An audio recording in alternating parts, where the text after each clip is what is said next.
હાલ તમે જે આ ગીત સાંભળ્યું અને એની અંદર આ બેને જે શબ્દોનો ઉપયોગ કર્યો કે ઠાકોર જેવું કરવા જાશો તો નહીં થાય, ઠાકોરને તમે કોપી કરો. હા યાર બિલકુલ આ વાત 100% સાચી છે, પરંતુ હજી તમે આગળ સાંભળો, તમને ખબર પડે કે આ બેને ભાઈ ઠાકોર માટે કેવું ગીત ગાયું છે અને પછી બધા ઠાકોરો શું કરે છે. હા હવે તમને બધાને ખબર છે કે ઠાકોર સમાજનો વાઘ અને ગુજરાતનો સુપરસ્ટાર એવા વિક્રમભાઈ ઠાકોર ખાલી નારાજ થઈ અને આખું ગુજરાત માથે લઈ લેતા હોય અને રાતોરાત એક ખાલી વિડીયોના માધ્યમથી લાખો ઠાકોરોને ભેગા કરતા હોય અને ગુજરાતની અંદર માહોલ ગરમ કરી નાખતા હોય. તો કદાચ જો ગુસ્સે થયા હોત અને આ વાતના વિરોધની અંદર ઉતર્યા હોત તો ગુજરાતની અંદર કેવો માહોલ હોત ખાલી તમે વિચારજો. અને હાલ તમે જે બેન જોઈ રહ્યા છો હિરલબેન રાવળ ઠાકોર સમાજને દિલથી સપોર્ટ કરે છે અને ઠાકોરો માટે જે ગીત ગાય છે એ બધા ગીત સાંભળી અને ઠાકોરો આ બેનને પણ દિલ ખોલીને સપોર્ટ કરે છે, સપોર્ટની અંદર કાંઈ બાકી રાખતા નથી.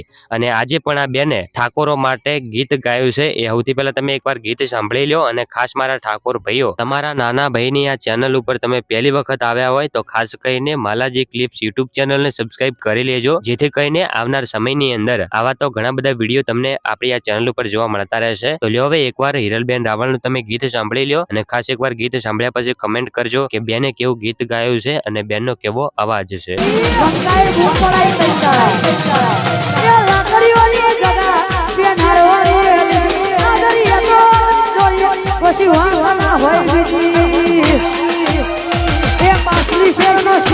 ખોટા